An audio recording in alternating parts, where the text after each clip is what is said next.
Hello friends, welcome back to our YouTube channel English Developers.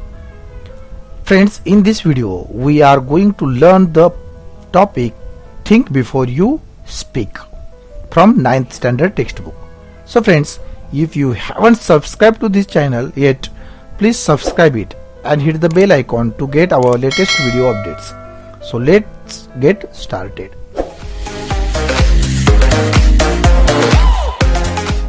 Think before you speak म्हणजेच बोलण्यापूर्वी विचार करा.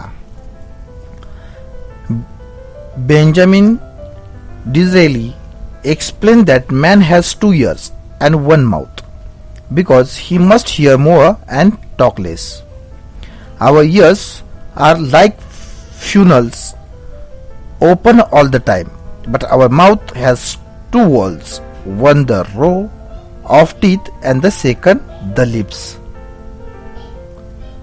Once we say something we cannot take it back, hence we must be very careful about what we say. We must learn to think before we speak in anger. Socrates, one of the wisest men in the ancient world, told his disciples to speak only when absolutely necessary. We must ask ourselves 3 questions before we open our mouth. Is it true? Is it pleasant? And is it useful? बोलण्याच्या अगोदर विचार करणे हे किती आवश्यक असते याचे स्पष्टीकरण या पाठात केले आहे. ब्रिटिश मुत्सद्दी कर्तबगारी व्यक्ती बेंजामिनच्या मते निसर्गाने किंवा परमेश्वराने माणसाला 2 कान व 1 तोंड बहाल केले आहे. याचा अर्थ असा आहे की 2 कान आहेत म्हणून माणसाने जास्त ऐकले पाहिजे व 1 तोंड आहे म्हणून माणसाने कमी बोलले पाहिजे, कारण की एकदा तोंडातून बाहेर पडलेला शब्द पुन्हा परत घेता येत नाही. म्हणून थिंक बिफोर यू स्पीक असे म्हणतात. बोलण्यापूर्वी आपण विचार करूनच काळजीपूर्वक बोलावे असा या पाठातून निष्कर्ष काढता येतो. तसेच या पाठात एक तरुण माणसाची व त्याच्या आध्यात्मिक गुरुची गोष्ट सांगितली आहे. आपण विचार करायला शिकले पाहिजे असा संदेश या पाठातून आपणाला मिळतो. आता आपण बघूया बघा पाठाचं पूर्ण कसं आहे बघा. थिंक बिफोर यू स्पीक म्हणजेच बोलण्यापूर्वी विचार करा. Man was mean to listen more and talk less.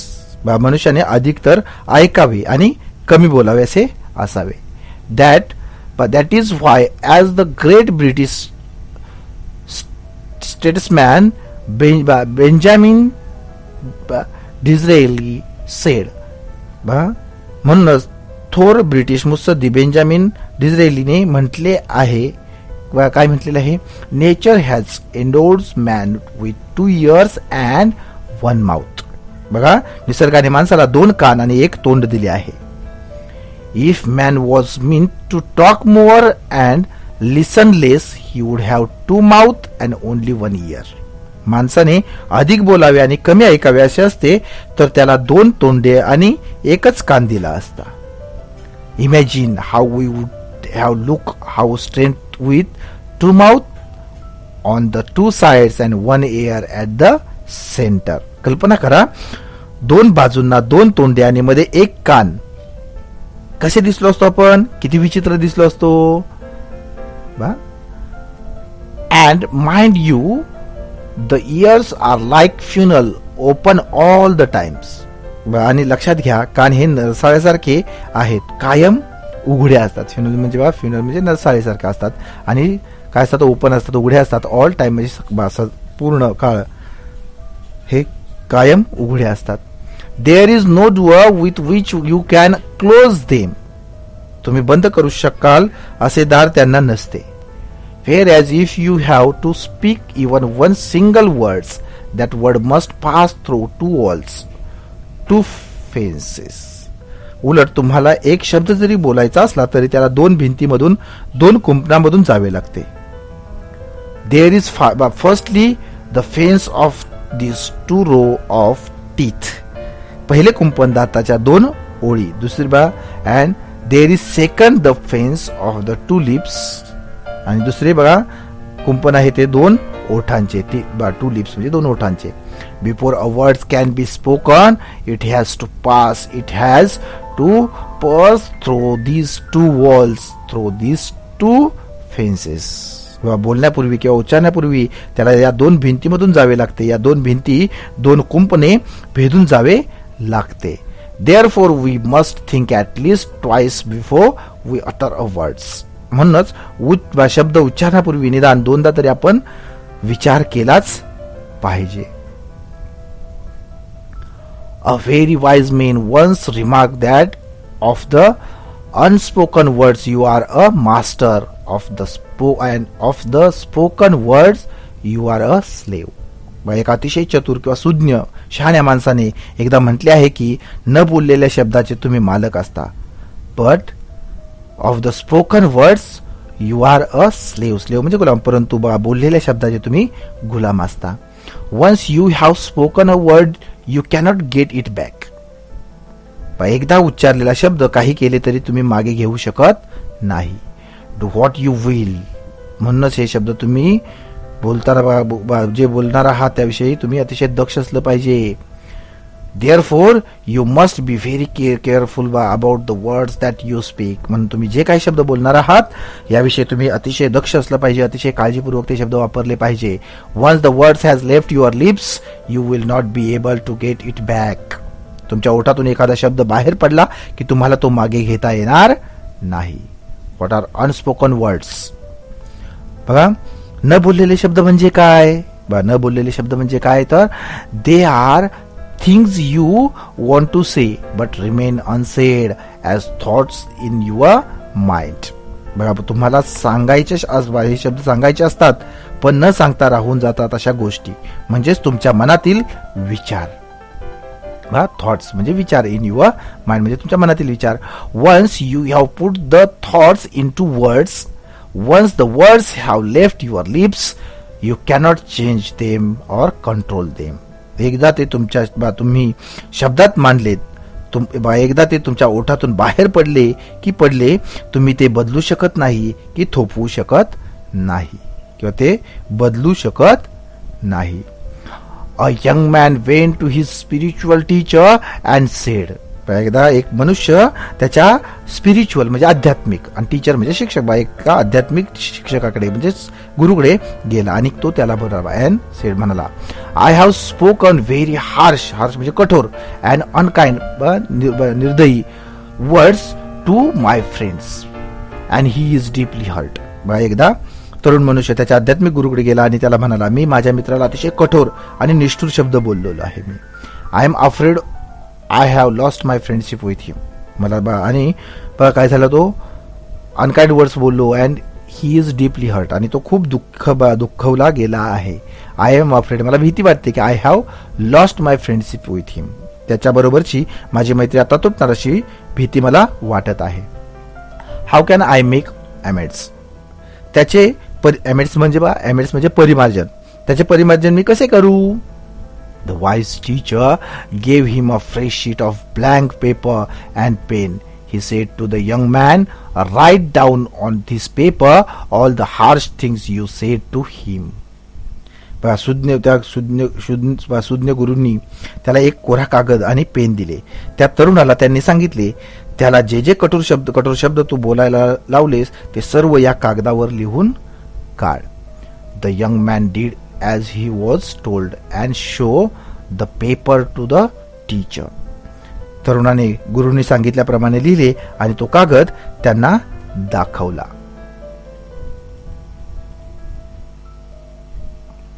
Now tear up this sheet of paper into as many small bits as you can, the wise teacher said.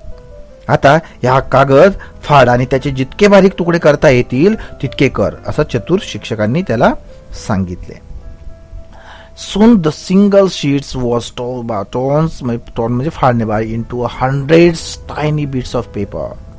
त्या एका कागदाचे त्वरित 100 तुकडे झाले. Then throw the beads out of the window, the teacher told him. खिडकीतून बाहेर फेकून दे ते तुकडे, असे गुरुनी त्याला सांगितले. That was easily done.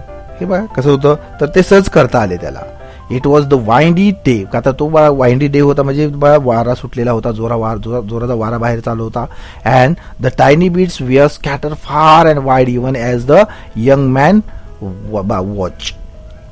ते सहज करता आले, परंतु त्या दिवशी वारा खूप सुटलेला होता, जास्त होता. ते छोटे कागदाचे तुकडे दूरपर्यंत विखुरले गेले आणि तो तरुण त्याच्याकडे पाहतच राहिला. Now go out into the street and collect as many bits of paper as you can, the teacher ordered him. बघा, आणि आता तो तरुण त्याच्यात पाहत राहिल्यानंतर बघा, आता गुरुने त्याला आज्ञा केली, आता रस्त्यावर जा आणि तुला जेवढे कागद गोळा करणे शक्य आहे तेवढे कर. The young man was taken aback, but that will be difficult, he stammered. तो तरुण मनुष्य मागे फिरला, पण हे कठीण आहे, अवघड आहे. तो स्टॅमर मीन्स तो आपल्याशी तो पुटपुटला. It will be difficult indeed but do give it a try, the teacher suggested. ते खरेच अवघड आहे, पण प्रयत्न तरी कर, गुरुजीने त्याला सुचवलं. The young man went out. बघा, तो तरुण माणूस बाहेर गेला. ही return half an hour later exhausted.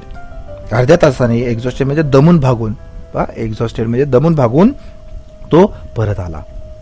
He had not been able to get hold of singleton beat from the paper he had torn up just a while earlier. अगदी थोड्या वेळापूर्वी त्याने फाडलेल्या कागदातला एकही तुकडा त्याला मिळवता आला नाही. This is what happened with the spoken word, the teacher said to him. बोललेल्या उच्चारलेल्या शब्दाचं हे असंच असतं, असंच होतं, गुरु त्याला म्हणाले.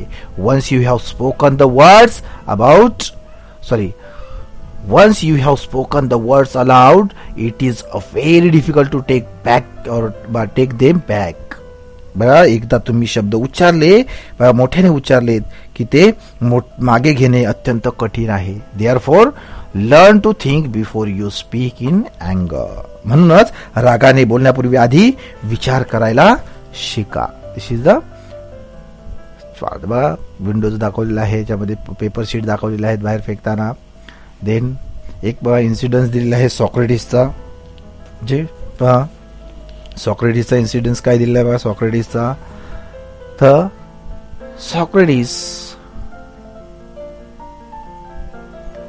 Socrates was one of the wisest men of the ancient world.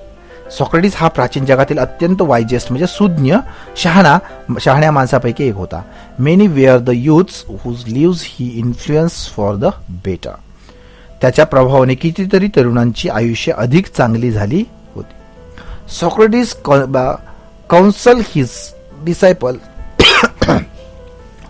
To keep their mouths shut and speak only when absolutely necessary. Socrates त्याच्या शिष्यांना आपले तोंड बंद ठेवण्याचा उपदेश करायचा, जेव्हा अगदी गरजच असते तेव्हाच बोला असे तो सांगायचा. O wise one, how many we know when it is right to speak, they ask him. पंडित हो, बोलण्याची कोणती वेळ योग्य आहे हे आम्हाला कसे समजणार, त्यांनी त्याला विचारले. Open your mouth to speak only after you have asked yourself 3 questions and receive an affirmative answer to each of the 3, reply Socrates. स्वतःला 3 प्रश्न विचारल्यानंतर आणि प्रत्येकाच्या होकारार्थी उत्तर आल्यानंतर मगच बोलण्यासाठी तोंड उघडा असे सॉक्रेटिसने उत्तर दिले. व्हॉट वेअर द 3 क्वेश्चन्स, कोणते ते 3 प्रश्न आहेत असं त्याला विचारण्यात आलं. बघा, त्याने पुन्हा आन्सर दिला. The first question we must ask ourselves before we speak it, is it true? बघा, बोलण्यापूर्वी आपण स्वतःला पहिला प्रश्न विचारला पाहिजे, तो म्हणजे जे काय आपण बोलतोय ते खरं आहे का. If we are not sure about the veracity of what we are saying, it is better that we do not utter a word. बघा, आपण जे सांगणार आहोत त्याच्या सत्यतेविषयी किंवा खरेपणाबद्दल आपल्याला खात्री नसेल तर आपण एकही शब्द न बोलणे अधिक योग्य.